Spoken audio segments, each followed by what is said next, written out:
Pemilu 2024 telah memasuki tahap rekapitulasi suara manual berjenjang.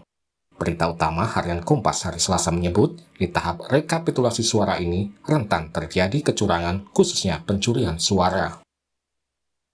Modus kecurangan bisa berupa pertukaran suara antar partai dengan perjanjian maupun tanpa sepengetahuan partai lain. Menggeser suara tidak sah menjadi suara sah, memindahkan suara partai yang jauh dari ambang batas parlemen ke partai tertentu, penggantian data suara, di mana data di sistem berbeda dengan hasil plano.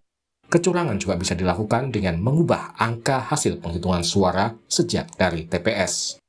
Kasus dugaan pencurian suara diduga terjadi di Kabupaten Karawang, Jawa Barat. KPUD Kabupaten Karawang menonaktifkan 5 anggota Panitia Pemilihan Kecamatan atau PPK dari 3 kecamatan yang diduga telah memindahkan suara dari satu caleg ke caleg lainnya. Karena dalam klarifikasi pertama ada dugaan indikasi kelalaian etik, kemudian kami plenokan di tingkat kabupaten. Hasil dari pleno tersebut dilakukan kajian, ketika memang memenuhi unsur dugaan dalam kelalaian etik, kita berhentikan sementara untuk dilanjutkan ke tahap sidang pemeriksaan etik.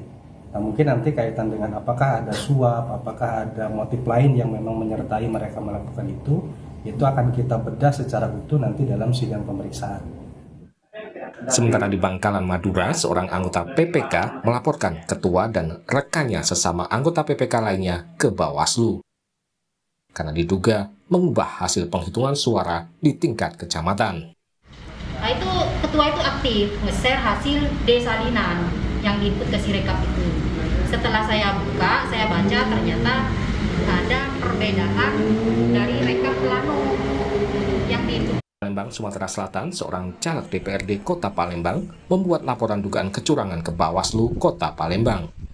Caleg ini menduga terjadi kecurangan karena ada perbedaan data di tingkat PPK kecamatan dengan hasil suara di TPS. Melaporkan bahwa adanya penggelembungan suara di Kecamatan Alang Lebar. Itu ada banyak berapa TPS, ada suara yang calegnya menggelembung. Sehingga saya ini yang suara terbesar nomor 2 di Partai Golkar kemungkinan tergeser dan dirugikan dengan ada penggelembungan suara ini. Makanya kita ke Bawaslu ini, pihak Kecamatan Alang Lebar, siapa yang bertanggung jawab dengan penggelembungan ini? Apakah PPK, PPS, atau operator yang terkait? Mohon diperiksa dan dihitung ulang sesuai dengan plano. Beberapa hari terakhir, anomali suara di Sirekap KPU banyak mendapat sorotan. Anomali Sirekap KPU membuat suara salah satu parpol melonjak dalam waktu singkat. Aktivis Jaringan Pendidikan Pemilu untuk Rakyat atau JPPR mengajak masyarakat untuk terus mengawal hasil penghitungan suara demi mencegah kecurangan. Terhadap dinamika dugaan kecurangan pemilu harus mendapat dukungan dari semua pihak untuk memastikan bahwa penegakan hukum dilakukan secara profesional, berintegritas, dan akuntabel semata-mata untuk menghadirkan keadilan pemilu. JPPR mengajak seluruh masyarakat untuk ikut serta memantau dan mengawasi proses penyelenggaraan pemilu agar menghasilkan kepemimpinan bangsa Indonesia yang terbaik atas kehendak rakyat. Salam. Karena di tahapan rekapitulasi suara rentan terjadi kecurangan, banyak pihak berharap Bawaslu lebih memperketat pengawasan di tahap tersebut. Tim Liputan, Kompas TV. Kita dalami soal potensi kecurangan khususnya pencurian suara di pemilu 2024 bersama Ketua Bawaslu periode 2012-2017 Pak Muhammad dan Manajer Hukum dan Advokasi JPPR Romi Maulana. Pak Romi, Pak Muhammad, selamat malam. Selamat malam, Mbak Dewi. Saya ke Pak Muhammad dulu. Pak Muhammad, ini kan riuh setelah pemilu kemarin karena ada banyak dugaan kecurangan.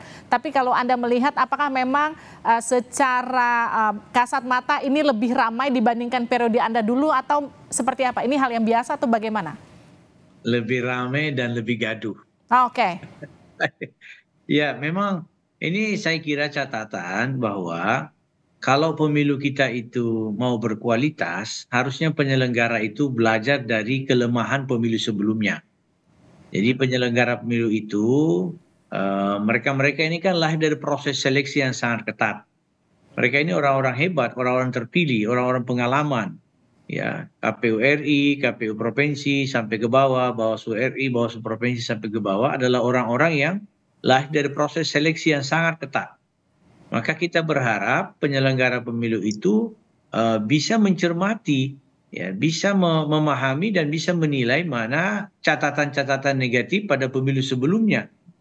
Karena penyelenggara yang sekarang ini kan alumni-alumni provinsi, ya, di RI, ya, pernah menjadi penyelenggara tingkat provinsi, ya, dan seterusnya, sehingga seharusnya keramaian atau kegaduhan pemilu hari ini itu tidak terjadi.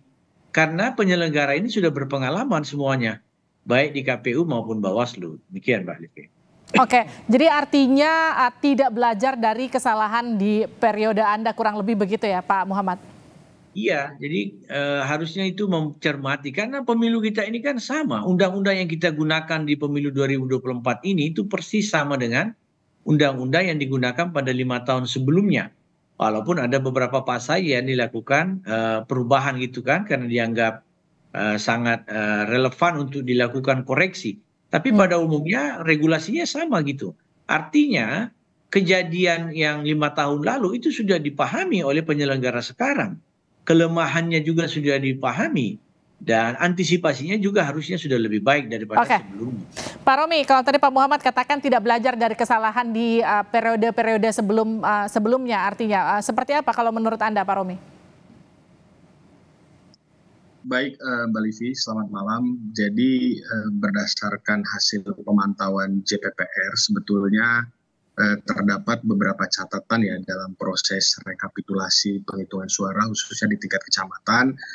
Relawan kita menemukan beberapa hal yang dapat menjadi isu krusial ya, dan terus dikawal proses pengawasan dan pemantauan di tingkat kecamatan gitu ya. Yang pertama adalah terkait dengan ketidaksinkronan ya formulir hasil di TPS dengan kemudian yang diinput ke dalam Sirekap ya. Kemudian di satu sisi lainnya juga ketika terjadi perubahan ataupun penghitungan ulang di tingkat kecamatan, ini yang diubah di Sirekapnya, bukan di berita acara salinan hasil penghitungan di TPS. Nah ini kan nanti yang kemudian ke depan akan berpengaruh terhadap legitimasi dan juga pembuktian sebetulnya mana yang valid dalam proses penghitungan rekapitulasi yang kemudian dilakukan. Nah kita melihat bahwa KPU sendiri dengan penggunaan Sirekap sebagai alat bantu dan juga bisa diakses oleh semua pihak ya. Dan kemudian Sirekap ini kan resmi ya dimiliki oleh KPU. Ini KPU akan melahirkan standar ganda ya. Standar ganda yang kemudian bisa saja meskipun Sirekap ini banyak catatan dan bermasalah, nanti kemudian di ujungnya akan menghasilkan hasil pemilu yang berbeda. Meskipun KPU, maaf saya potong Pak Romi, meskipun KPU menyatakan hasil perhitungan manual itu tetap yang menjadi acuan, bukan Sirekapnya. Iya betul, tapi kan Sirekap ini resmi punya KPU, sehingga nanti pihak-pihak yang kemudian diuntungkan dari penggunaan Sirekap ini ke depan bisa aja mengklaim bahwa Sirekap ini adalah valid dan resmi, yang kemudian bisa dijadikan sebagai bahan pembuktian dalam proses misalkan perselisihan hasil di Mahkamah Konstitusi dan lain sebagainya. Nah ini yang kita khawatirkan. Karena standar ganda ini tidak baik ya, bagaimana kemudian juga mempengaruhi psikologi pemilih gitu ya. Bahkan peserta pemilu itu sendiri yang kemudian menganggap bahwa banyak data yang tidak sinkron dari data yang mereka peroleh di hasil salinan formulir di TPS, kemudian dengan data yang ada di Sirekap. Nah ini menjadi catatan penting yang seharusnya bisa diantisipasi. Alih-alih untuk membangun satu proses yang efektif, namun Sirekap ini banyak kejanggalan ya. Seharusnya kan ketika KPPS menginput formulir hasil di TPS itu kan kalau berbasis IT kan langsung kebaca dan tidak perlu lagi di tingkat kecamatan ini menginput kembali ya data dari hasil salinan di TPS, tapi kan prakteknya menginput kembali. Nah proses penginputan inilah yang kemudian rawan mengalami potensi kecurangan ya, baik itu salah pengetikan atau sengaja ya dilakukan. Nah ini kan perlu dilakukan pengawasan yang masif. Di satu sisi Bawaslu juga tidak memiliki semacam sistem yang kemudian mampu menyeimbangi Sirekap ini. Seharusnya kan pengawasan yang dilakukan harus optimal. Dan ketika KPU menggunakan Sirekap sebagai pengelola hasil penghitungan mulai dari tingkat TPS, nah Bawaslu juga harus punya sistem yang mampu untuk menjadi data pembanding dari data yang kemudian dihasilkan di Sirekap. Nah ini kan yang perlu jadi catatan sebetulnya di publik. Nah, kalau Pak Muhammad melihat kemudian Sirekap yang diduga justru jadi celah keributan pasca pemilu, ini seperti apa Pak Muhammad? Ya, Sirekap itu kan sudah disampaikan berulang kali oleh teman-teman KPU adalah alat bantu. Seperti disampaikan Pak Romi tadi dan Mbak Livi tadi, kita menunggu proses manual. Tapi kalau Sirekap itu sebagai alat bantu, itu harusnya dipastikan Sirekap itu tidak berbeda dengan hasil C1 yang memang dilakukan rekapitulasi secara manual. Jadi saya berharap teman-teman KPU itu menjaga kualitas Sirekap ini. Aplikasi Sirekap ini faktanya sudah menjadi sumber masalah gitu loh, sumber kegaduhan.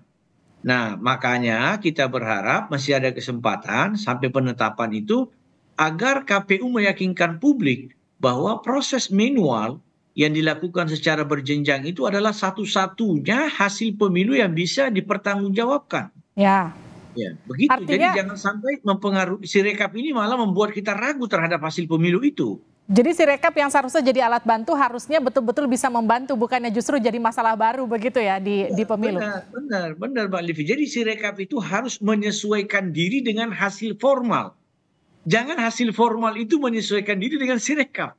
Jadi paham ya, jadi Sirekap itu adalah harus menyesuaikan data sesuai dengan proses rekapitulasi manual. Baik. Jangan sebaliknya, proses rekapitulasi manual harus disesuaikan dengan Sirekap. Ini jadi nggak menemukan. Pak Muhammad, problem yang kemudian juga suka atau kerap terjadi kala pemilu itu kan soal curi-curian suara. Nah, fenomena yang terjadi sekarang kalau menurut Anda seperti apa? Ya itu harus ditelusuri oleh Bawaslu. Tidak boleh ada satupun suara rakyat bergeser di luar hasil pilihan rakyat. Saya setuju dengan Pak Romi, Bawaslu harus mengikuti progres yang dilakukan oleh KPU. Nah, kalau kita bicara kecurangan, ya pasti ada potensi kecurangan. Tentu dilakukan oleh oknum. KPU dan Bawaslu secara organisasi sebagai penyelenggara tentu tidak mentolerir. Tapi tidak bisa juga membiarkan kalau ada oknum yang melakukan praktek-praktek yang tidak terpuji, praktek merubah hasil pemilu. Itu bukan hanya pelanggaran pemilu, itu sudah kejahatan pemilu. Jadi jangan sampai masyarakat yang menemukan kecurangan itu, harusnya Bawaslu sendiri dengan instrumen temuannya bisa melakukan kontrol, pengendalian terhadap jajarannya, jangan sampai melakukan kecurangan. Dan ditindak secara tegas. Umumkan kepada publik bahwa kita pecat si A, si B, si C, karena sudah melakukan proses misalnya perubahan rekapitulasi dan seterusnya. Saya ke Pak Romi. Pak Romi, kalau Anda sendiri melihat modus pencurian suara di pemilu kali ini seperti apa? Ya, prinsipnya kan penggunaan Sirekap ini kan berbasis pada IT ya. Sebetulnya dengan berbasis IT ini akan mempermudah dan mengefektifkan proses rekapitulasi secara berjenjang ya. Bagaimana membantu KPU untuk merekapitulasi pemungutan dan hasil penghitungan mulai dari tingkat TPS. Tapi kan nyatanya tidak. Bagaimana kita lihat bahwa Sirekap ini menjadi celah dan potensi adanya kecurangan ya. Mulai dari salah input, kemudian juga ada penambahan suara, dan potensi-potensi lainnya ya. Misalkan pertukaran suara di internal partai. Nah ini juga kan menjadi catatan yang krusial. Nah seharusnya dengan berbasis IT ini, Sirekap ini mampu membaca seluruh gerak-gerik yang kemudian dilakukan oleh jajaran KPU mulai dari tingkat KPPS sampai PPK dan seterusnya. Bagaimana ketika ada perubahan-perubahan suara ini bisa terdetek. Karena kan ini by system. seharusnya sistem itu harus bisa mendetek kemudian ada perubahan suara dan lain sebagainya. Nah, dengan demikian KPU perlu melakukan treatment khusus untuk mengetahui bahwa apakah ada perubahan suara, apakah ada pelimpahan suara yang kemudian dilakukan dalam proses rekapitulasi, khususnya dengan menggunakan Sirekap, yang kemudian juga menghasilkan penetapan hasil rekapitulasi di tingkat kecamatan, di tingkat kabupaten kota. Nah, ini harus dipastikan karena by system, seharusnya sistem itu mampu bisa membaca gerak-gerik dan juga perubahan-perubahan yang masif gitu. Nah, ini kan yang menjadi catatan bagaimana KPU untuk kemudian mengetahui hal tersebut dan mengawasi jajarannya agar tidak ada perubahan suara. Satupun suara itu tidak boleh berubah dan juga bergeser. Karena itu adalah hak rakyat yang kemudian telah menentukan pilihannya. Tidak boleh penyelenggara untuk mengubah dan juga memanipulasi. Nah, ini yang saya kira menjadi catatan penting, Mbak Livi. Baik, terima kasih. Tentu di sini perlu kerjasama tidak hanya KPU juga Bawaslu tapi juga masyarakat yang kemudian juga ikut sama-sama mengawasi, jangan sampai kemudian masih ada praktek-praktek pencurian dan juga penggelembungan suara. Jadi kita awasi bersama sampai kemudian nanti hasilnya akan diumumkan KPU. Terima kasih sudah bergabung Pak Muhammad, terima kasih juga Pak Romi di Sapa Indonesia Malam.